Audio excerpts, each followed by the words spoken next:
Let's talk about this man here, Denis. He's known as Saint Denis, the patron saint of France. He was the one whose head was cut off, decapitated, and he walked 4 miles before collapsing and dying. I'm sure some of us are familiar with this story, while many of us don't even know this story at all.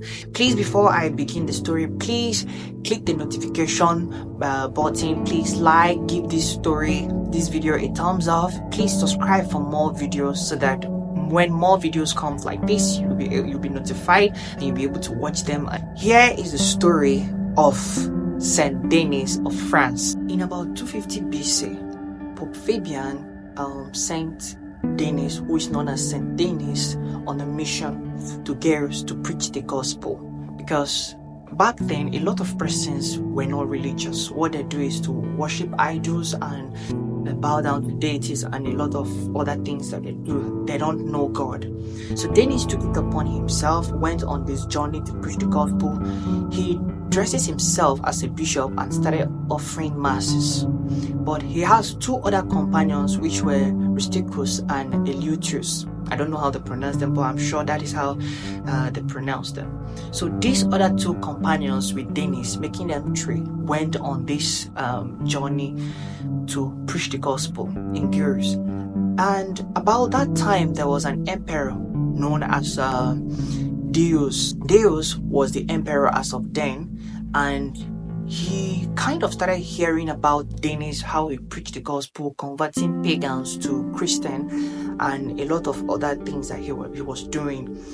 He was not happy hearing this, so he ordered the governor as of then, which was Luteta.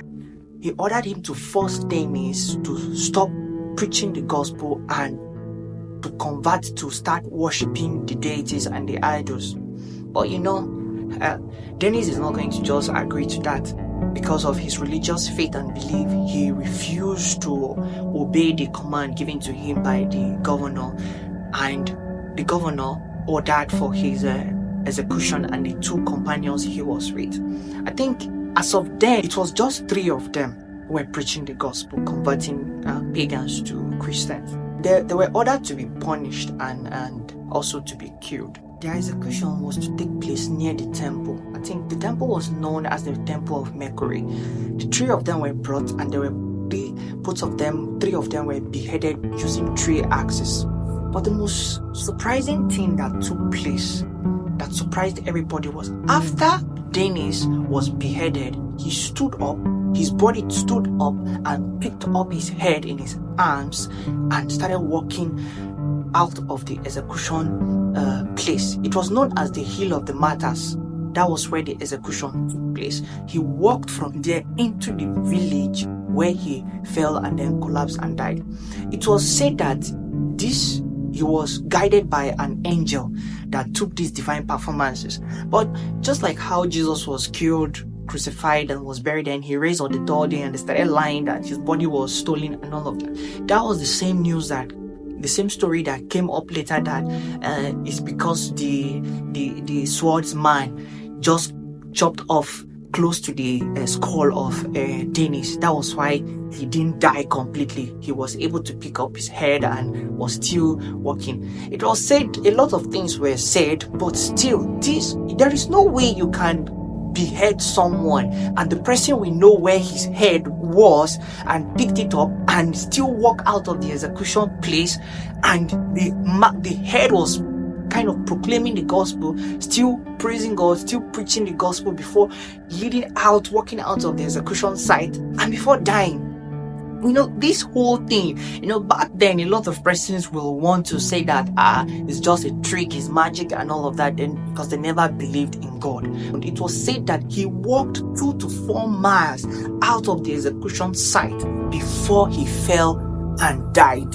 It was recorded that after he was buried right where he collapsed and died, immediately he was buried, plants grew around his grave. It was recorded that St. Genevieve built a church around it. That was in 1475, and over the century or over the years, I guess as of then, they say that it grew into a Gothic cathedral basilica known as St. Denis. I think first in Europe. That was what was recorded about it, and it was I think he's known as the patron saint of Paris and France as well. Much is not known about his early life, but this is majorly all about Saint Denis that we know. Even if you go to make more research, you can go make more research about him, but I'm sure, believe me, this is what you are actually going to see. His feast day is October 9th. You'll see it there, Saint Denis, Martyr and Companion, and he's the patron saint. He's been invoked for people who, like, if you're having headache, you're having strife, anxiety, and if somebody is possessed by demons, Saint Denis is the one that is being invoked, and this is his prayer. If you have difficulties and whatever you are facing, you can invoke Saint Denis. Thank you very much. Please support my page and share this video to friends and families. Don't forget to give this video a thumbs up and a like. Thank you, and see you next time for more stories.